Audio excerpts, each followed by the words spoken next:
tumia kulisprate pumzi akaishi katika mgongo wa Mwenyezi Mungu anaapa kwa huo wakati ambao mwanadamu kutazama nani katoa kibao kipya muziki katika bongo flava. Lakini wako watu wanaopoteza wakati kwa kamali, ambalo hili leo tunaweza tukaliita ndio balaa la dunia. Yani leo balaa la dunia, kamali zimeboreshwa, yani dhambi imeongezewa ubora ili watu waipate, waifanye sana.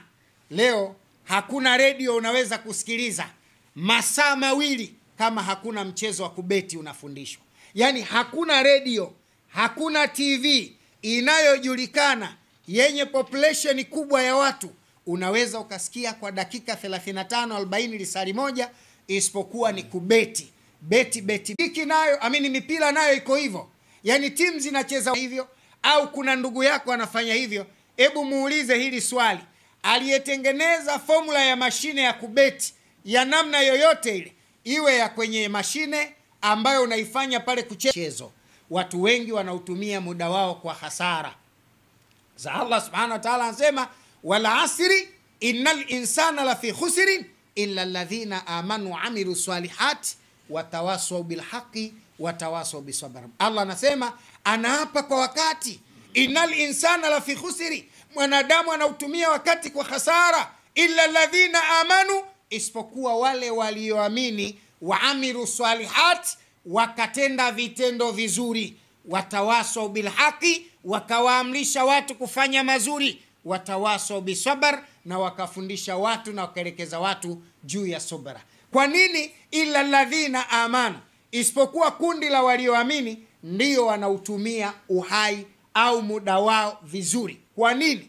Kwa sababu lengo la Mwenyezi Mungu kukuumba wewe hapa duniani, na lengo la uhai wako kuletwa hapa duniani na ukapewa uhai, Mwenyezi Mungu ameshaueleza katika suratul Fatiha, sura ya kwanza katika kitabu cha Qur'ani, iyyaka na'budu wa iyyaka nasta'in. Wewe peke yako ndiye tunayekuabudu na wewe peke yako ndiye tunayekutegemea.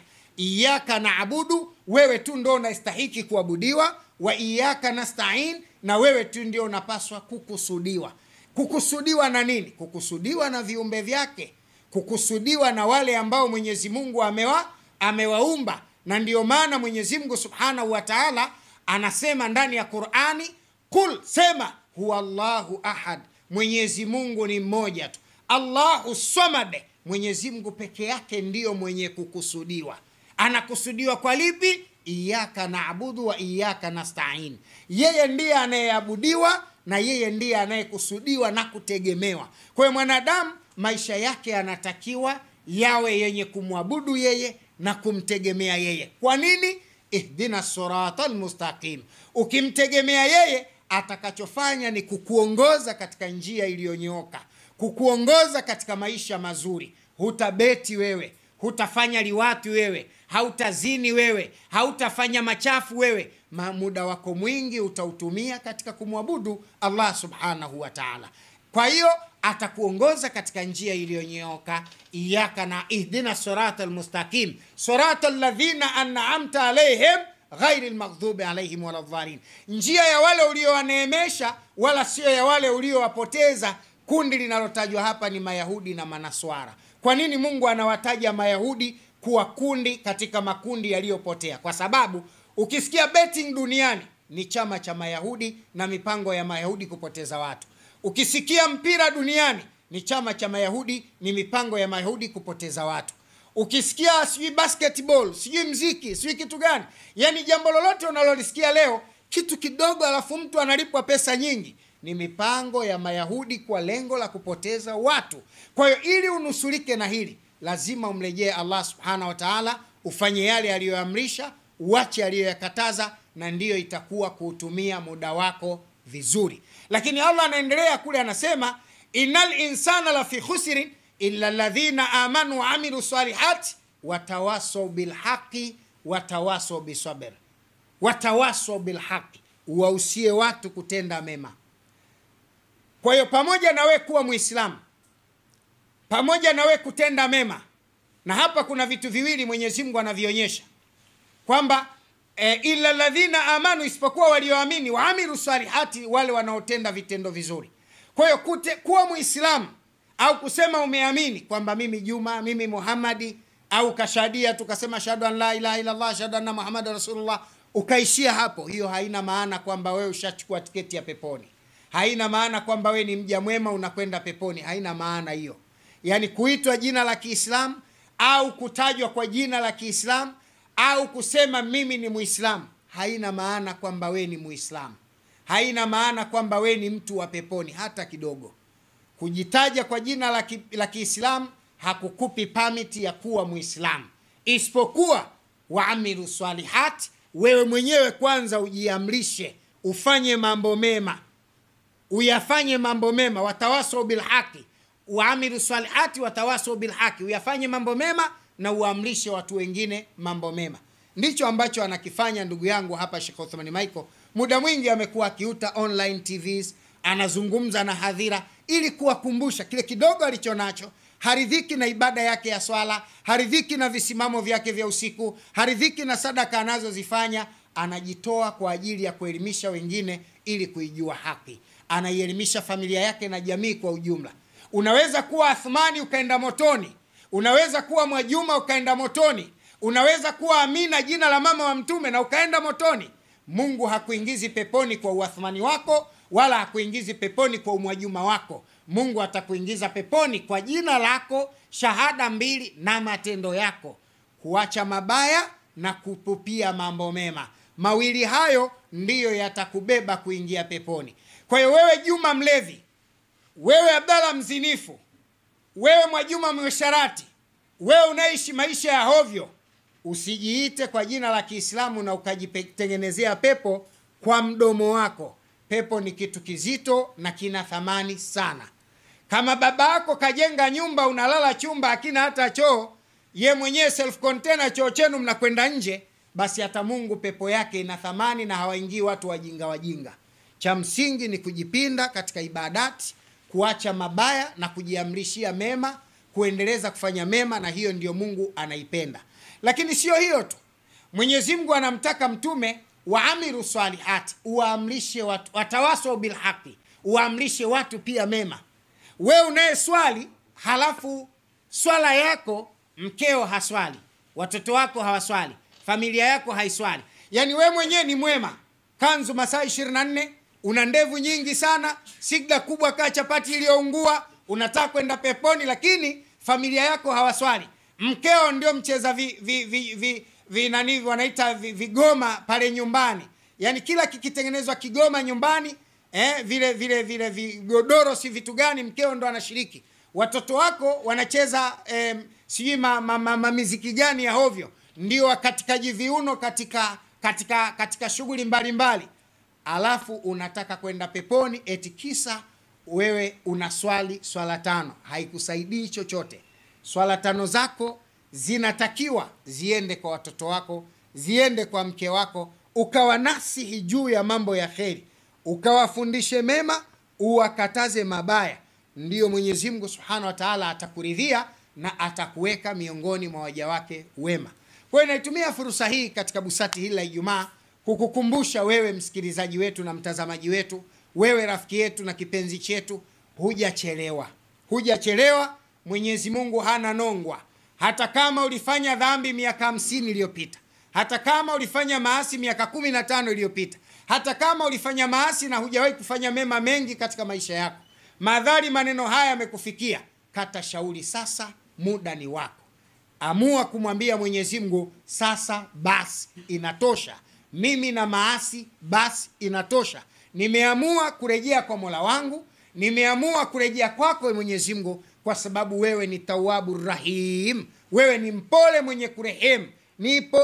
Nisamehe mimi madhambi yangu na niko tayari sasa kurejea kwako. Acha maasi kama Mwenyezi Mungu alivyosema ndani ya Qur'ani, ya ayyuhalladhina amanu tubu ila Allahi taubatan nasuha.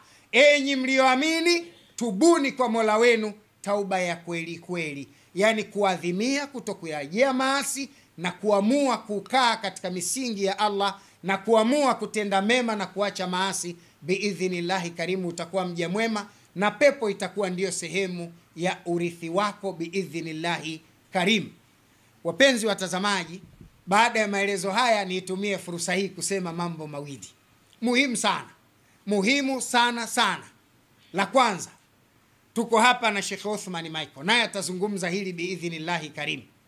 Tarehe 22 mwezi wa 9 hadi tarehe 25 mwezi wa 9, hapa naizungumzia siku ya Ijumaa ya wiki ijayo, Ijumaa ya tarehe 22, Jumamosi ya tarehe 23, Jumapili ya tarehe 24 na Jumatatu asubuhi ya tarehe 25, panapo uhai na majaliwa ya Mwenyezi Mungu, pale katika mkoa wa Dodoma, kati ya nchi ya Tanzania, katika uliopo msikiti maarufu Masjid al-Gaddafi, msikiti mkuu wa mkoa wa Dodoma, pale panapo uhai na majaliwa.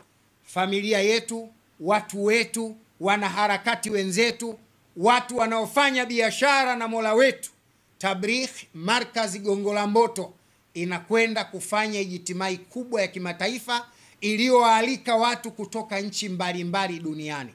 Na wewe ndugu yangu hujachelewa.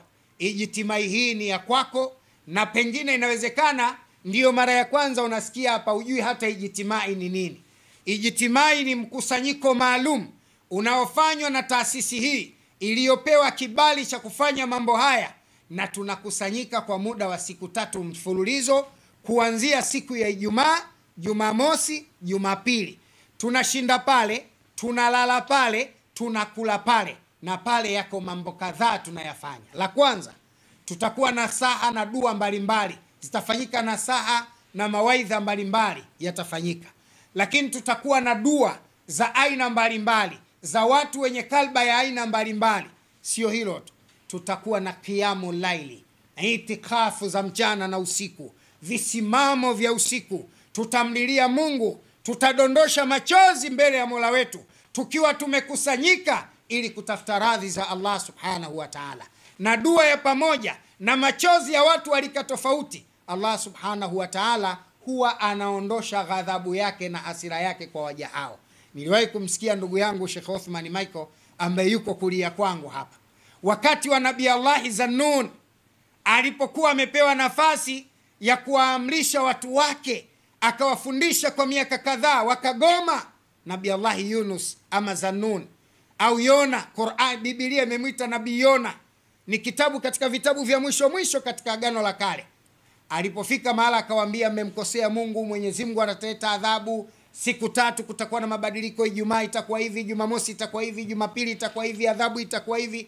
Wazee wa mji waliposikia, walichofanya waliwaita watu wao, wakasema Adhanuni ni nabii kweli na adhabu itakuja kweli, tusipomrejea Mungu tutagharikishwa. Wakawaita watu, wakakubaliana walete tauba mbele ya Mola wao, waombe msamaha mbele ya Mola wao. Walichokifanya ni nini?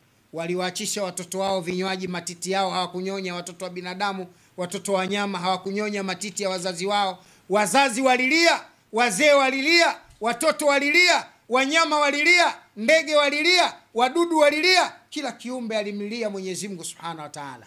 Nini kilichotokea? Allah Subhanahu wa Ta'ala alileta msamaha wake na akawasamehe wale wote waliokuwa wakifanya maasi na kumkosea Mola wao Subhanahu wa Ta'ala.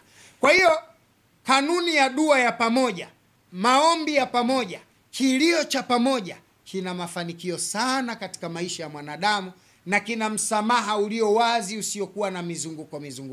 Sa Tabligh Markaz Gongo la Mboto Ijumaa, Tabligh Markaz Gongo la Mboto Ijumaa, Jumamosi na Jumapili. Hapa nazungumzia usiku wa kuamkia Jumamosi ya tarehe 28, usiku wa kuamkia 23, usiku wa Jumapili kuamkia tarehe 24, na usiku wa kuamkia Jumatatu wenyewe biidhnillah.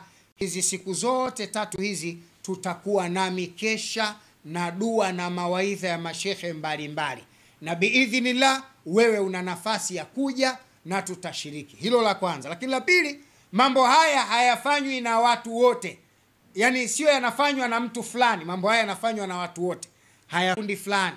Tabligh Markaz Gongo la Mboto ni wa madhaifu, wanyonge, watu wa kawaida, hawana uchumi mkubwa, lakini wana mapenzi ya dini yao. Tulikuja hapa kwa Sheikh Othman Michael kumuomba na yeye atie mkono wake, sababu kwamba tunakwenda kufanya dua ambayo hatukumwalika mtu kwa barua. Yeyote anayetafuta radhi za Mwenyezi Mungu aje. Na mwingine anatamani kuja kukesha, anatamani kuja kushiriki na sisi, lakini hawezi chakula. Tunatenga sehemu ya kula pale pale, ili hata yule asiye na uwezo, yule ambaye maisha yake ni magumu, anywe chai vizuri, ale chakula cha mchana vizuri, ili afanye ibada yake vizuri, ajue mtazamaji wetu ambaye hivi sasa unatutazama, wewe ambaye umeguswa na mapenzi ya jambo tapita, mimi na Sheikh Othman Michael katika jambo hili mwaka huu biidhnillahi tutakuwepo katika mji wa Dodoma. Anaweza kufa, lakini taasisi itabaki na watu wataiendesha. Kwa hiyo mimi binafsi sikupenda kubaki kama Sule, nataka nibaki kama taasisi. Kesho na kesho kutwa nikifa, watokee kina Sule wengine na wengine na wengine, waisimamie Islahi iweze kuendeshwa. Na kama mjuavyo wapenzi wangu, miaka 10 imebaki kufikisha 63, ni muage Allah subhanahu wa ta'ala na dunia, nikale raha peponi. Niombeeni kwa Mwenyezi Mungu nimalize mwisho mwema. Nimemaliza 53, nimebakiza 10 sasa. Yani nina imani miaka 10 ijayo na kwenda mbele ya Mola.